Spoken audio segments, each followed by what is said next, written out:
आज का जो हमारा विषय है, आज हम जानेंगे कि ऑटोइम्यून डिसऑर्डर्स क्या होते हैं, ये किस तरह की होती हैं, बीमारियाँ क्यों होती हैं, इसके निदान क्या है, उपाय क्या है।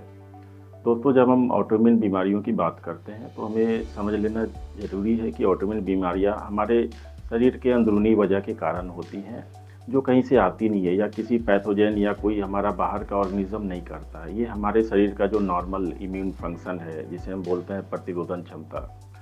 तो हम आम भाषा में समझे तो ये थोड़ी-सी रास्ता भटक जाती है और हमारे शरीर के अपने ही ऑर्गन हो गए, जैसे किडनी, स्किन, लीवर हो गए या ब्रेन हो गए या जॉइंट्स हो गए, ये इनमें थोड़ी विकृतियाँ पैदा करना चालू कर देती हैं। अतः इसे हमें समझना ज़रूरी है और कंट्रोल करना भी ज़रूरी है।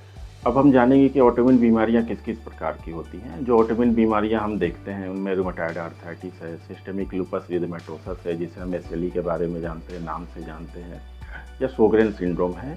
उसके अतिरिक्त बाकी बीमारियाँ जैसे कि मिक्स कनेक्टिव टिश्यू डिसऑर्डर्स हो गए या मसल्स की बीमारी हो गई, जैसे डर्मेटोमायोसाइटिस, पोलीमायोसाइटिस हो गए, या फिर शोगरेन सिंड्रोम जैसा मैंने पहले बताया।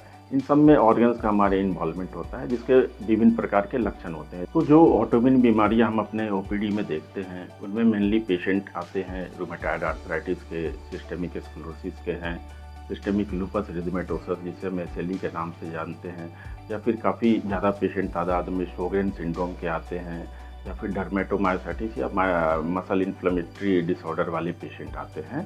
तो ये सारे ऑटोइम्यून बीमारियों के एग्जाम्पल्स हैं जिन्हें हम ट्रीट करते हैं और देखते हैं।